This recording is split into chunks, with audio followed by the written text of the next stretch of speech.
नमस्ते। Solid facts में आप सबका स्वागत। जैसा आप देख रहे हैं हेमंत सर हमारे साथ मौजूद हैं। बहुत स्वागत है सर आपका।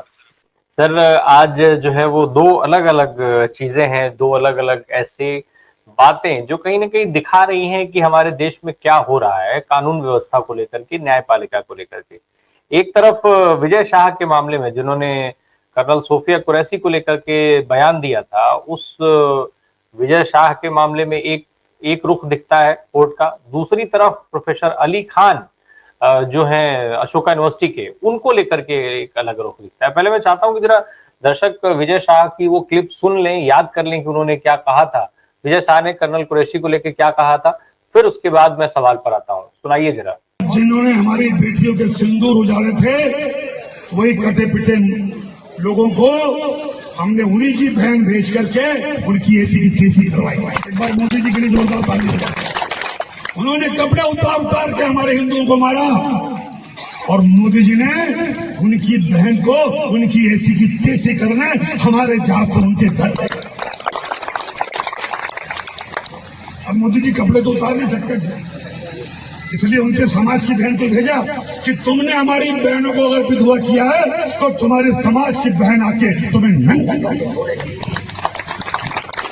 देश का सम्मान, मान सम्मान और हमारी बहनों का सुहाग का बदला तुम्हारी जाति की समाज की बहनों को पाकिस्तान भेज करके अगर कोई ले सकता है। और उन्होंने कहा था, ये विजय शाह साहब थे, पूरी गर्मजोशी में बहुत कुछ बोल गए थे, बहुत कुछ बता रहे थे।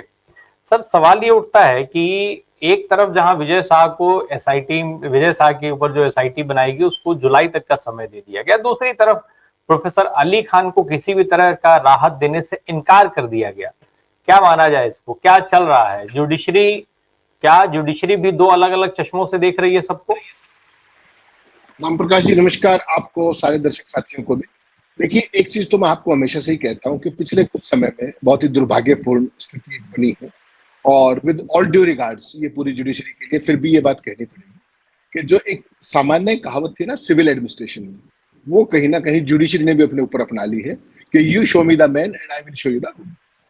इसी केस के अंदर दो एक जैसे केस हैं और अगर आप सही मायने में देखें तो विजय शाह का मामला कहीं ज्यादा बेहद बेहद गंभीर है, जो स्पष्ट तौर पर वर्टिकली डिवाइड करने की कोशिश समाज को धर्म के आधार पर करता है। तुम्हारी बहन, तुम्हारी जाति की बहन, तुम्हारा ही ये, और फौज की अफसर, सर्विंग फौजी अफसर कर्नल को आतंकियों की बहन बताना, इस पर कौन कौन सी धाराएं लगनी चाहिए थी, कौन सी लगी, वो एक अलग पक्ष हो सकता है। लेकिन आज की जो कार्रवाई आपने देखी, आज मैं बहुत स्पेसिफिक पर्टिनेंट सवालों पे आऊंगा और सीधे सवालों पे आऊंगा, और जुडिशरी पर भी बात जरूर होनी चाहिए और होगी। बेसिकली क्या बात है कि विजय शाह के मामले में एसआईटी अब जुलाई तक का वक्त जैसा आपने कहा मिल गया। ये मामला आज रेलेवेंट है या जुलाई में रेलेवेंट हुआ? और इसमें आपने जांच क्या करनी है? जो कुछ मंत्री ने कहा है वो ऑन रिकॉर्ड वीडियो पे साक्ष्य मौजूद है। नंबर एक, अभी तक 21 तारीख से लेकर के जांच शुरू की थी, आज 28 तारीख है और कल इंटरिम जांच की रिपोर्ट सुप्रीम कोर्ट को दी है एसआईटी। उसमें अभी तक मंत्री को शामिल तफ्तीश नहीं किया गया, जहां तक मेरी जानकारी। मंत्री के औपचारिक बयान भी दर्ज नहीं किए गए, तो एसआईटी क्या जांच करेगी बताइए आप? अभी तक उन्होंने क्या किया एसआईटी ने? वही जिसको आप आई वाश कहते हैं, मौके पे गई जहां पर उन्होंने बयान दिया था, लोगों से बातचीत की, सबूत इकट्ठा किए, जो इंटरिम रिपोर्ट में जो बात है। तो इसके सबूत क्या इकट्ठे करने हैं, मैं तो ये पूछना चाह रहा हूं आपसे कि जो कुछ कहा है वीडियो पे कहा है, आपको ज्यादा से ज्यादा क्या करना है कि उस वीडियो का फॉरेंसिक एनालिसिस कराना कि कहीं उसमें कोई काट छाट तो नहीं है, कहीं उसमें कोई एडिटेड तो नहीं है, पहली बात। दूसरी बात, अगर आप मंत्री का ट्रैक रिकॉर्ड देखें 14 तारीख से लेकर अब तक, वो 3 बार अलग अलग तरीके से माफी मांग चुके हैं। अगर उनसे गलती नहीं हुई तो वो क्यों माफी मांगेंगे बताइए मुझे? 3 बार माफी मांग चुके हैं और सुप्रीम कोर्ट में भी माफी मांगने की कोशिश की थी, अगर आपको ध्यान हो 19 तारीख की हियरिंग में। और जब सुप्रीम कोर्ट ने क्या कहा था कि ये घड़ियाली आंसू है, इसका कोई मतलब नहीं है, और आपने जो कुछ कहा है वो राष्ट्रीय शर्म का विषय है। और ये कहते हुए एक ऐसे केस का जिसका मध्य प्रदेश हाई कोर्ट ने इतना सीरियस कॉग्निजेंस लेते हुए और 24 घंटे के अंदर जज ने कहा था कि फिर मैं रहूं ना रहूं, सभी रेलेवेंट धाराओं के अंदर मुकदमा दर्ज कीजिए। कल्पना कीजिएगा उस पूरे सिनेरियो की, उस जज की सोचिएगा, उस बेंच की सोचिएगा मध्य प्रदेश हाई कोर्ट की, जिसने उस पूरे मामले की गंभीरता को समझा, उसकी सेंसिटिविटी को समझा, उसकी संवेदनशीलता को समझा, देश के लिए उसके फॉलआउट्स को समझा, और तब उसने आदेश किया कि 24 घंटे के अंदर ये एफआईआर दर्ज कीजिए। कैसी एफआईआर दर्ज हुई उसको रिपीट करने की जरूरत नहीं, सारे देश को पता है। उसके बाद विजय शाह वो अपने सुप्रीम कोर्ट में आते हैं और supreme court with all due regards में फिर मैं कहूंगा सुप्रीम कोर्ट ने जिस तरीके का वर्बल डायरी किया, राष्ट्रीय शर्म का विषय है, ये है वो है फला है, और पहला काम क्या किया कि उनकी गिरफ्तारी पर रोक लगा दी। वो क्या चाह रहे थे, गिरफ्तारी पे तो रोक चाहिए रहे थे और गिरफ्तारी की रोक मिल गई। और वैसा ही केस बिल्कुल similarly situated case Ali Khan Mahmudabad का भी था। उनके ऊपर हरियाणा सरकार ने एफआईआर दर्ज की, एक भारतीय जनता युवा मोर्चे, और उस एफआईआर में मुझे आप एक शब्द आपत्तिजनक बताइए, एक शब्द। उसके बावजूद भी उस व्यक्ति को पुलिस ने अरेस्ट किया, उसको रिमांड पे लिया, उसके बाद वो जुडिशियल कस्टडी में रहा। हाँ, ये अलग बात है कि सुप्रीम कोर्ट की इंटरवेंशन से उसको इंटरिम बेल भी मिली। लेकिन मेरा सवाल आपसे दूसरा है, जो आपने कहा ना कि दो व्यक्ति सिमिलरली प्लेस नहीं, जो विजय शाह है वो कहीं ज्यादा गंभीर केस में है, जो सर्विंग कर्नल को आतंकियों की बहन कह रहा है, और वो कर्नल जो पूरे ऑपरेशन सिंदूर के दौरान भारतीय सेना की कार्रवाई का फेस थी, जो हर चीज को जनता के सामने लेके आया, और सरकार ने एक खास स्ट्रेटेजी के तहत, कम्युनिकेशन स्ट्रेटेजी के तहत उसको जनता के सामने लाया था, एक उनको और एक एयरफोर्स की ऑफिसर को, ताकि उसमें एक समावेशी वो दिखे कि भारतीय वायुसेना में महिलाओं का रोल और ये सारी। उस महिला को ये कहना, और उसके बावजूद भी उस व्यक्ति को अरेस्ट से प्रोटेक्शन, और वो प्रोटेक्शन बेसिकली क्या है, अगर उस व्यक्ति को आप जेल में जाने देते तो पूरे देश में जो बड़बोले हैं, वो से किसी भी पक्ष के हो, एक पक्ष और उस पक्ष का सवाल नहीं, जो भी व्यक्ति जो बड़बोले हैं उन सबको एक सबक मिलता कि एक सर्विंग मंत्री भी अंदर जा सकता। वो काम नहीं हुआ, माफ कीजिएगा दुर्भाग्य से। प्रोफेसर के मामले में जरूर हुआ कि रिमांड भी हुआ और वो भी हुआ, और आप जब प्रोफेसर पे आएंगे तो आज की और भी कार्रवाई बताऊंगा वहां क्या क्या हुआ है। आज भी बहुत ड्रामा वहां पर करने की कोशिश की गई सरकार के द्वारा, क्योंकि उनका तो वेस्टेड इंटरेस्ट है। भारतीय जनता युवा मोर्चे के व्यक्ति ने एफआईआर दर्ज कराई, फिर महिला आयोग बीच में आ गया, वो सारी बताऊंगा। लेकिन विजय शाह के केस में हाईकोर्ट के आदेश के बावजूद कैसी हल्की एफआईआर दर्ज हुई, हाईकोर्ट ने कैसे उनको दोबारा से सस्पेंड किया, उसके बावजूद मोदी जी आज देश में क्या कर रहे हैं, देश में सिंदूर सम्मान यात्रा, घर घर सिंदूर भेजने की बात, ये सब कर रहे हैं, रोड शो कर रहे हैं, और भी करने वाले हैं तमाम राज्यों में जाके। लेकिन वो व्यक्ति आज तक अपने पद पर कैसे बना, ये सवाल नहीं होगा क्या?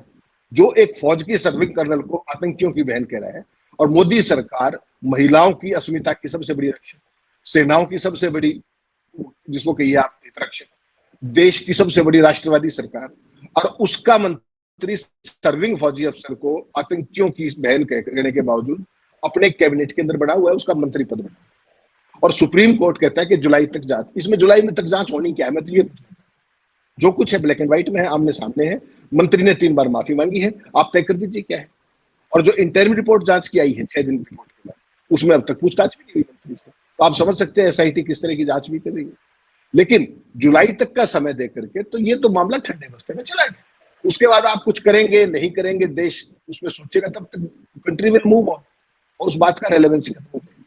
तो ये जो चीज है ना बेसिकली, कि आप करके निकल जाओ और बाद में लटकता रहेगा अदालती मामला। हाईकोर्ट की सुओ मोटो का मतलब क्या था कि हाईकोर्ट को एवं ही चलते फिरते कोई सुओ मोटो नहीं लेता। बेहद गंभीर मामला जब हो तभी हाईकोर्ट बीच में आता है, और उसके बावजूद आज सुप्रीम कोर्ट ने यह भी कहा हाईकोर्ट को कि आप कृपया जब तक हम सुनवाई कर रहे हैं आप सुनवाई करें।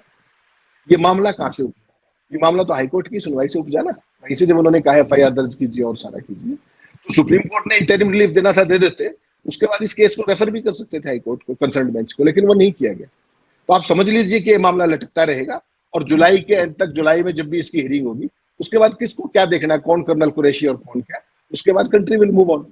तो ये जो स्थितियां है ना, ये अपने आप में चिंता करने वाली है, और न्यायपालिका को भी सोचना चाहिए कि वो क्या कर रहे हैं, किस रूप में कर रहे हैं, क्या संदेश दे रहे हैं, और किन लोगों को प्रोटेक्शन मिल रहा है। जो व्यक्ति आजादी की अभिव्यक्ति का मिसयूज करके ऐसी टिप्पणी सेना के अधिकारी पर करता है, उसकी अरेस्ट के ऊपर इंटरिम रोक लगती है, और जो व्यक्ति देश की एकता अखंडता की बात करता है, पाकिस्तान को सर्व करता है, पाकिस्तान की फौज को वो करता है, उसको अरेस्ट किया जाता है दूसरी स्टेट के अंदर जाकर के, हरियाणा से दिल्ली जाकर के सुबह सुबह पुलिस रिमांड लिया जाता है, जेल में जाया जाता है। ये सारी स्थितियां कुछ कह रही हैं, और सुप्रीम कोर्ट इस देश के आम आदमी के मौलिक अधिकारों का रक्षक है। उसको सोचना चाहिए कि वो कैसे दो लोगों के बीच में अलग से भेद, जो कि विजिबल है, जो पूरे देश को दिख रहा है, और इसकी लगातार तमाम प्लेटफॉर्म्स पर विश्लेषण भी हो रहा है। अगर आप जो गोदी मीडिया उसको अगर आप छोड़ दें, बाकी हर जगह इसका विश्लेषण निरंतर जाए। लेकिन सर इसमें नया क्या है? मोदी सरकार में आज तक कौन सा ऐसा प्रकरण हुआ जिसमें कभी मोदी सरकार ने बैक किया हो अपने को? मोदी सरकार ने क्या लखीमपुर में किसानों की हत्या हो गई तो उसके बाद क्या मोदी सरकार ने उस पर कोई कार्रवाई की उससे संबंधित लोगों पर? मोदी सरकार में तमाम सारे ऐसे लोगों ने अलग अलग तरीके के बयान दिए, क्या कार्रवाई हुई? अडानी को लेकर के इतने बड़े बड़े खुलासे हुए, देश को नुकसान पहुंचाने का दावा किया गया रिपोर्ट्स में, क्या उसकी कोई जांच हुई? माधुरीपुरी बुच जो थी जिनके ऊपर सेबी में रहते हुए इतने सारे आरोप लगे, क्या उनके ऊपर कोई जांच हुई? क्या उनका कोई निष्कर्ष निकाला गया? जुडिशरी में भी ऐसे तमाम प्रकरण हैं जो फैसले रिजर्व करने के नाम पर लंबित कर दिए जाते हैं, लेट किए जाते हैं। ये सारी चीजें लगातार होती आ रही हैं, तो इसमें नया क्या है? वो तो जाहिर सी बात है कि यही होना था, विजय शाह को कुछ नहीं होगा, डीसीएम का कुछ नहीं होगा, लेकिन अली मोहम्मद जो अली खान है उनको जेल जाना था, क्योंकि एक तो वो मुसलमान है और दूसरा उन्होंने जो टिप्पणी की वो मोदी सरकार को सूट नहीं करती है।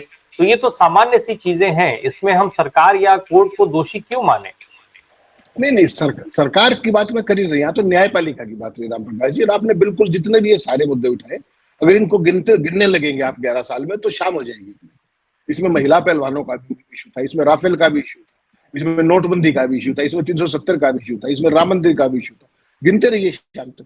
बेसिकली क्या है कि न्यायपालिका को लेकर के एक ही बात मैं हमेशा कहता हूँ, न्यायपालिका अगर सवालों के कटघरे में आती है तो कहीं ना कहीं वो अपनी जो विश्वसनीयता है उसको स्टेक पर लगा करके इस तरह की चीजें कर रही है, और इसीलिए उस पर बार बार रह करके सवाल पूछे जा रहे हैं। जो मैंने शुरू में कहा कि you show me the face. Sir इतने फैसलों के बाद और जब चीफ जस्टिस के अलग अलग पद ले लेने के बाद क्या अभी भी देश में ये माना जाए कि न्यायपालिका पर लोगों का भरोसा बचा हुआ है? अभी भी न्यायपालिका अपनी गरिमा के लिए जूझेगी, ऐसा दिखता है क्या? जिस तरीके का आरोप निशिकांत दुबे ने संजीव खन्ना साहब के ऊपर लगाया, सुप्रीम कोर्ट पर लगाया, उसके बाद भी क्या उम्मीद रखी जाए? अभी भी ये उम्मीद जिंदा है कि सुप्रीम कोर्ट या न्यायपालिका अपने वजूद और अपने विश्वसनीयता के लिए संघर्ष करेगी? राम प्रकाश जी, आपका सवाल वाजिब है, लेकिन एक आध बार हफ्ते में, 10 दिन में, महीने में एक आध आदेश आप जरूर देखते होंगे, कहीं किसी हाई कोर्ट से, किसी सुप्रीम कोर्ट से एक आध आदेश ऐसा आता है जिससे आपको राहत की किरण, कहीं राहत की सांस दिखाई देती है। बॉम्बे के अंदर कल कितना बड़ा एक वो था ठेका, और वो किस तरीके से एल&टी को छोड़ करके और दूसरी कंपनी को देने की कोशिश की गई, जिसने सरकार को कितने का इलेक्ट्रल बॉन्ड में फंड दिया था। और साफ साफ सुप्रीम कोर्ट के सीजेआई ने कहा कि आप इसको विचार कर लीजिए, नहीं तो हम इसको स्टे करेंगे। तो वंस इन ए वाइल एक आधा ठंडी हवा का झोंका आता भी है, ऐसी बात नहीं है कि सारे का सारा वो है। लेकिन ओवरऑल अगर ब्रॉडली आप जो कहेंगे, वो मैं आपकी बात से सहमत हूँ कि न्यायपालिका एक पर्टिकुलर दिशा में जाती हुई दिखाई दे रही है, एक पर्टिकुलर पक्ष में झुकती हुई दिखाई देती है तमाम कारणों से। और वो आज से नहीं है, वो 11 साल के आसपास का समय है। लेकिन उसके बावजूद भी जो मध्य प्रदेश हाईकोर्ट ने विजय शाह को फैसला किया, वो न्यायपालिका का हिस्सा मानेंगे ना। जो कल सीजीआई ने ऑर्डर किया बॉम्बे को लेकर के, जो 2 बड़े प्रोजेक्ट्स को लेकर के, कि लोएस्ट बिडर आप हैं, 600 करोड़ रुपया एक प्रोजेक्ट में, 2400 करोड़ एक में आप कम कह रहे हैं, और ठेका मुझे मिल रहा है। मुझे क्यों मिल रहा है? क्योंकि मैंने इलेक्ट्रल बॉन्ड में बड़ा भारी चंदा किसी को दिया था। तो सुप्रीम कोर्ट के अंदर वो सारी चीज जरे हुई, और कल उसमें दोबारा हियरिंग होने वाली है। मोस्ट लाइकली जो पूरा रुख था उसमें कल सामने आ जाएगा। तो ऐसा नहीं है कि सारा सब कुछ बह गया है, ऐसा भी नहीं। एक आध जगह से आपको ठंडी हवा का झोंका भी आता है, राहत की किरण भी दिखाई देती है। लेकिन ब्रॉडली अगर आप देखेंगे तो ब्रॉडली वही बात है जो आप कह रहे हैं। उस सब के बावजूद भी देश के आम आदमी जाए तो जाएगा, सरकार से तो उसको कोई न्याय की उम्मीद है। सरकार ना तो कोई सवालों का जवाब देती, ना किसी पॉपुलर लोगों से किस तरीके का इंटरेक्शन करती, ना कोई संवाद है, एक तरफा संवाद है। वैसे जिस तरह का बोलते ही मुकदमेबाजी, पुलिस की धरपकड़, अरेस्ट, पुलिस रिमांड, वो सारी चीजें ये कह रही है कि अल्टीमेटली आप जाएंगे कहाँ? आप है तो डेमोक्रेटिक सेटअप ना, ले देकर आप किसी भी तरीके की न्यायपालिका, लेकिन जाना तो आपको वहीं पड़ेगा। अब ये तो न्यायपालिका को देखना है कि उसको अपनी क्रेडिबिलिटी बचानी है, या उसको सरकार का एक हिस्सा हो जाना है। जैसे इलेक्शन कमीशन हो गया, जैसे जांच एजेंसियां होगी, जैसे तमाम इंस्टीट्यूशंस हो गए। क्या न्यायपालिका के सभी लोग, हायर स्टेज पर बैठे हुए लोग, क्या उनको ये मंजूर है? ये केवल एक सवाल है जो रह करके बार बार उस पर बहस भी होती है। और अच्छी बात यह है कि अब आज एटलीस्ट अब तक इसमें बात तो कर पा रहे हैं। उस दिन से डरिए जिस दिन इस पर बात भी नहीं कर पाएंगे। कम से कम ऐसी स्थिति तो अभी तक नहीं आई ना। तो बेसिकली कुछ लोग हैं जो सरकार को अपीज करने के लिए, तमाम आपने देखा कि एक जज की रिटायरमेंट हुई, उसको किस तरीके का सी ऑफ दिया गया। दूसरी जज की सुप्रीम कोर्ट से ही हुई, उसको फेयरवेल तक भी नहीं दी गई। चलते टाइम चाय भी नहीं पिलाएगी बाहर के बाद। तो ये सारी चीजें अपने सब कुछ सामने ही है, और ये अल्टीमेटली कहीं ना कहीं ये चीजें पहुंची। जस्टिस वर्मा वाले केस में भी आपने देखा जिस तरह के हालात बने, आज तक भी एफआईआर दर्ज नहीं हुई है। उन्होंने सीजीआई के कहने के बावजूद इस्तीफा नहीं दिया, लेकिन अब तक भी जो स्थितियां हैं लोग देख ही रहे हैं कि नए सीजीआई क्या करेंगे, उस पर सरकार क्या कर रही है, इम्पीचमेंट का क्या होगा नहीं होगा। तो ये सारे के सारे सवाल हैं जिसमें मैं आप एटलीस्ट चर्चा तो कर रहे हैं ना, लोगों के बीच में सवाल तो जा रहे हैं ना। तो न्यायपालिका को भी अपने अंदर झांकना पड़ेगा कि seizures wife is not about suspension, उनको ये करना पड़ेगा अगर अपनी क्रेडिबिलिटी बचानी है तो, वरना तो सरकार क्या करेगी। सरकार जो बहुत दिनों से सोच रही है वो तो ताव में बैठी है, जिस दिन चाहेंगे एनजेसी ले आएंगे, उसके बाद आपका ये सारा सिस्टम कॉलेजियम का देखते रह जाएंगे आप। सरकार तो इस चीज की तैयारी में बैठी है, ये तो जुडिशरी को देखना है कि उसको अपने आप को किस तरीके से सर्वाइव करना है, आगे बढ़ाना है या नहीं बढ़ाना। जुडिशरी तो अभी भी मुझे लगता है शायद सरवाइव क्या संघर्ष करती हुई दिख रही है अपनी स्थिति के लिए। वो खुद अपने लिए जूझ रही है कि हम कैसे अपने आप को स्टेब्लिश कर पाए। न्यायपालिका नाम की जो संस्था है आज वो खुद इतनी ज्यादा घिर चुकी है कि वो शायद न्याय से ज्यादा कहीं अपने संघर्ष, अपने वजूद के लिए संघर्ष कर रही है। खैर, जो अभी आपने कहा कि बड़े उस पे बड़े स्तर की बात, जस्टिस ओका का उदाहरण मैं दे देता हूँ दर्शकों की को सिर्फ याद दिलाने के लिए। जस्टिस ओका साहब ने जिस दिन राहुल गांधी को लेकर के करवाई गई एफआईआर को क्वैश किया, उसी दिन एक आध और ऐसे फैसले दिए जिससे, सुबह की बात है, जिससे देश को एक उम्मीद बंधी। और उसके बाद फिर उन्होंने फैसला दिया कि जस्टिस वर्मा जिनके घर नकदी मिली जली हुई उनके ऊपर एफआईआर नहीं की जाएगी। तो पहले उन्होंने एक माहौल बनाया और उसके बाद उन्होंने ये कहा कि नहीं नहीं, जस्टिस वर्मा के ऊपर एफआईआर नहीं दर्ज की जाएगी। क्या हो गया, जले पैसे मिले तो क्या हो गया, इतनी बड़ी नकदी मिल गई तो जस्टिस वर्मा है, कोई सामान्य आदमी थोड़ी है। तो वो ओका साहब उसी तरीके का माहौल बना रहे थे। पूरी जुडिशरी कुछ इसी तरीके के मूड में दिख रही है फिलहाल अभी, और शायद यही वजह है कि आम आदमी को इतना ज्यादा संघर्ष करना पड़ रहा है। सर, क्या हुआ अली खान के साथ वो सारी चीज जो देश को जानना चाहिए था, जो अभी आपने अधूरा छोड़ा था, जिसका आप जिक्र कर रहे थे? देखिए, अली खान अहमदाबाद ने बेसिकली जब उनको इंटरिम बेल दी थी, इंटरिम राहत दी थी सुप्रीम कोर्ट ने, इसी बेंच ने दी थी, जस्टिस सूर्यकांत और दीपांकर दत्ता की बेंच ने, लास्ट वीक आपको ध्यान, तो उसमें उनके ऊपर कुछ रिस्ट्रिक्शंस लगाई थी कि आप फेसबुक पर कोई पोस्ट नहीं करेंगे और कमेंट नहीं करेंगे। तो उसको उन्होंने अभिव्यक्ति की आजादी का उल्लंघन मानते हुए उन्होंने कहा था कि उन्होंने राहत मांगी थी कि भाई ये तो गलत है, मेरे अभिव्यक्ति की आजादी का उसका हुआ। तो आज उसको राहत उस रूप में देने की बजाय सुप्रीम कोर्ट ने क्लियर किया कि कमेंट लिखने पर रोक केवल उनके एफआईआर को लेकर के, एफआईआर से संबंधित कोई कमेंट वो नहीं लिखेंगे, उसके अलावा किसी चीज पर रोक नहीं है टिप्पणी करने पे या उसको करने पे। और उन्होंने बेल की जो शर्तों में रियायत देने की बात थी उस पर कहा कि फिलहाल हम कोई दिशा निर्देश पारित नहीं कर रहे, जब अगली बार जुलाई में बातचीत होगी, जुलाई में सुनवाई होगी, इसके केस की भी सुनवाई जुलाई में होगी और तभी उस पर विचार करेंगे। उन्होंने जो अंतरिम जमानत दी थी प्रोफेसर साहब को, वो जारी रहेगी। इसके अलावा जो हुआ वो बड़ा इंटरेस्टिंग हुआ। जब ये सारी बातचीत चल रही थी तो हरियाणा ने ये कहा कि जांच का दायरा, इनके घर पे जांच भी करनी पड़ेगी, इनके घर की तलाशी लेनी पड़ेगी। तब सुप्रीम कोर्ट ने ये कहा कि कुछ नहीं करना है आपको, जांच का दायरा बिल्कुल नहीं बढ़ेगा और केवल जो पोस्ट फेसबुक पर पोस्ट लिखी है उसकी टिप्पणी के दायरे में ही जांच होगी। लेफ्ट राइट सेंटर में टर्न करने की जरूरत बिल्कुल नहीं है। आप अपना पूरा फोकस एफआईआर पर करें जो फेसबुक पोस्ट पर बेस्ड है।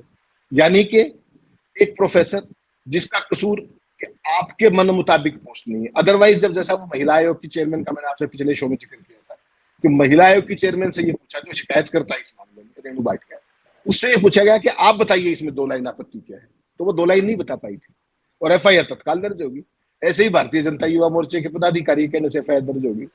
इनको तो अरेस्ट भी कर लिया, रिमांड भी ले लिया, पूछताछ भी कर ली, जेल भी रहे, सुप्रीम कोर्ट से राहत भी मिल गई। उसके बावजूद भी हरियाणा सरकार की मंशा क्या है कि घर की तलाशी लेनी पड़ेगी। किस बात की तलाशी लोगे भाई? जो कुछ था फेसबुक पे लिख दिया, सुप्रीम कोर्ट ने बिल्कुल ठीक कहा कि लेफ्ट राइट सेंटर नहीं देखना, केवल एफआईआर पर फोकस कीजिए। तो माइंड सेट देखिए, जो मंत्री विजय शाह है उससे एसआईटी ने 7 दिन में पूछताछ नहीं की, शामिल तफ्तीश नहीं किया। और प्रोफेसर का जिसका ओपन एंड शट केस है कि भाई आप या तो बता ही दीजिए कि इसमें क्या है। और उस दिन पूछा भी था, अगर आपको ध्यान हो, बेंच ने पूछा था हरियाणा के उससे असिस्टेंट सॉलिसिटर जनरल से पूछा था कि भाई आप बता दीजिए इसमें क्या है। तो उन्होंने कहा कि मेरे पास अभी जवाब दावा नहीं है, मेरे पास कागज नहीं है। तो ये कह करके उन्होंने टाल दिया। तो मैं सिर्फ 2 केसेस का डिफरेंस बता रहा हूँ आपको कि एक व्यक्ति अरेस्ट, अंदर रिमांड, सब कुछ, उसके घर में रेड मारने की भी तैयारी, तलाशी की भी, और जिसने सब कुछ सरेआम वीडियो पे कहा, एक्सेप्ट किया, 3 बार माफी मांग ली, उसको आज तक सुप्रीम कोर्ट की एसआईटी ने अप्रोच नहीं किया जांच में शामिल होने के लिए या उसके बयान कलमबद्ध करने के लिए। तो ये अप्रोच है आपकी, you show me the face and I will show you the rule. इसको सुप्रीम कोर्ट को देखना चाहिए था कि ये हो क्या रहा है। भाई अगर विजय शाह भी 4 दिन रहे थे अंदर, तो कम से कम देश के बड़बोलों को एक मैसेज तो चला जाता ना कि सेना क्या होती है, महिलाओं का सम्मान क्या होता है। एक तरफ तो आप महिला सम्मान की बात कर रहे हैं, सिंदूर सम्मान की बात कर रहे हैं, आप तो पूरे देश में यात्राएं निकालने की बात कर रहे हैं, और दूसरी तरफ महिला कर्नल को ये कहने वाला कि आतंकियों की बहन, मोदी जी ने ऐसी तैसी कर दी, मोदी जी ने उन्हीं की धर्म की। आप कहना क्या चाह रहे थे? आपने तो वीडियो दिखा दिया पूरा। इसकी क्या जांच कराएंगे? बता दीजिए राम प्रकाश जी, आप सीनियर आदमी, बताइए क्या जांच करेंगे इसकी? केवल एक पार्ट की जांच होनी है कि क्या इसमें कोई एडिटिंग तो नहीं है, क्या कोई काट छाट तो नहीं है, क्या कुछ सुपर इम्पोज तो नहीं कर दिया है। वो मंत्री खुद ही 3 बार माफी मांग चुका है। तो ये मैं कह रहा हूं कि सुप्रीम कोर्ट को ये देखना चाहिए कि न्याय करो या ना करो, न्याय करते हुए दिखो तो सही। जो हाई कोर्ट इतना सीरियस कॉग्निजेंस लेके उस व्यक्ति को सबक सिखाने के फेर में था, सुप्रीम कोर्ट ने बीच में आके क्या कर दिया? ये तो सुप्रीम कोर्ट को देखना चाहिए ना कि क्या मैसेज वो दे रहे हैं और इसका पूरी न्यायपालिका की क्रेडिबिलिटी पर किस तरह का असर पड़ेगा। ये तो सुप्रीम कोर्ट को देखने की बात है। मैं और आप इस पर ज्यादा बियॉन्ड पॉइंट क्या कहेंगे? इसके पीछे वजह क्या देखते हैं सर? इसके पीछे सीधी सीधी जो मुझे लगती है कि लगातार जो जस्टिस बेला त्रिवेदी की जो छवि थी, उस तरह की छवि अर्जित करने के लिए बहुत लोग ललायत थे। इसके अलावा आप क्या करेंगे बताइए? और कोई कारण हो समझा दीजिए कि भाई क्या था उसमें। भाई हाई कोर्ट की बेंच के जो हेड है वो ये कह रहे हैं कि मैं 24 घंटे बाद जिंदा रहूं या नहीं रहूं मुझे नहीं पता। 24 घंटे के अंदर एफआईआर दर्ज करके लाइए, इन सेक्शंस में करके लाइए। उसके बावजूद भी वो एफआईआर सेक्शंस में दर्ज नहीं हुई और फिर उनको अड़काना पड़ा। तो ये स्थिति है। तो ये तो सुप्रीम कोर्ट को तो बेसिकली पूरे देश की न्यायपालिका का संरक्षण देने का काम है, और जो उनकी बेंच ने सुओ मोटो एक अच्छा काम करने की कोशिश की थी, सुप्रीम कोर्ट के आदेश के बाद उस पर क्या असर होगा, उनके मोरल पर क्या असर होगा, वो तो देखना सुप्रीम कोर्ट का काम है ना। और जिस व्यक्ति ने वो आदेश किया, he is going to be the next CJI, he is designated to be next.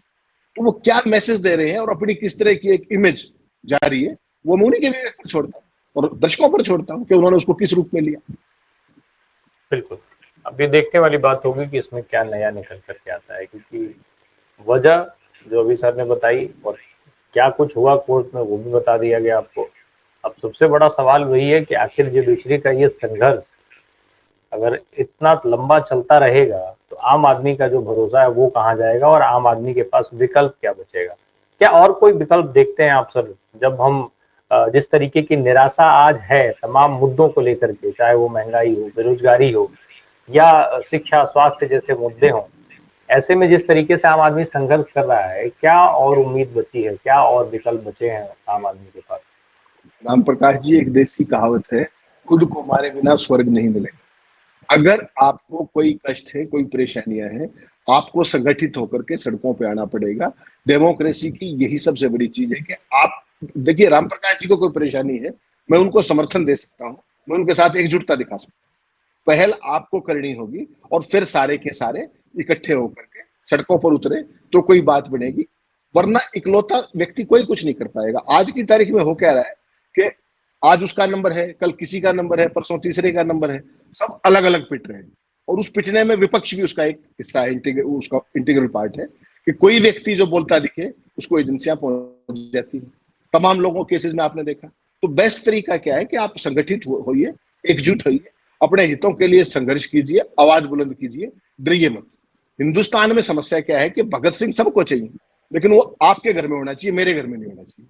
उस माइंड सेट से बाहर आकर के अगर मेरे साथ कोई जाति हो रही है तो मुझे ना केवल अपनी आवाज बुलंद करनी चाहिए, संगठन की ताकत को लेकर के सड़क पर आना पड़ेगा, और तभी ना केवल आपकी आवाज होगी, लोकतंत्र भी मजबूत होगा। अल्टीमेटली जो सवाल है कि लोकतंत्र जो खतरे में दिखाई दे रहा है आज की तारीख में, उसके लिए दोषी हम हैं। सरकार कोई भी हो, उसका तो माइंड सेट कंट्रोल का होता ही है, कंप्लीट कंट्रोल चाहिए किसी भी सरकार, ताकि उसकी सत्ता निर्वाचित हो। तो जागना तो मुझे और आपको पड़ेगा, जागना तो देश के लोगों को पड़ेगा कि उनको लोकतंत्र चाहिए या लठतंत्र चाहिए। आज की तारीख में तो लठतंत्र चल रहा है, तो लोगों को तय करना पड़ेगा किस रूप में आगे बढ़ेंगे, कौन उनको नायक मिलेगा। ऐसा कभी भी नहीं होता कि वैक्यूम हो, कोई ना कोई व्यक्ति सामने आता है, लेकिन हमारी मानसिकता ये होनी चाहिए कि हम अगर कहीं जाति है उसके खिलाफ आवाज बुलंद करें। आज मेरा नंबर है, कल आपका नंबर है, परसों किसी और का नंबर होगा। तो मिलजुल करके संगठन की ताकत को पहचाने और अपनी आवाज बुलंद करें। डरने का कोई मतलब नहीं है। जिस दिन आप डर छोड़ देंगे, आधी जीत उसी दिन हो जाएगी। डर छोड़ना। बहुत बहुत धन्यवाद सर हमसे बात करने के लिए। बाकी जब देशवासी और इस सिस्टम के साथ कैसे क्या भरोसा रखना है, कैसा व्यवहार करना चाहिए, कितना उम्मीद रखनी चाहिए, ये सब देशवासियों पर छोड़ा जाए, उन्हीं पर डिपेंड करता है। Thank you so much sir.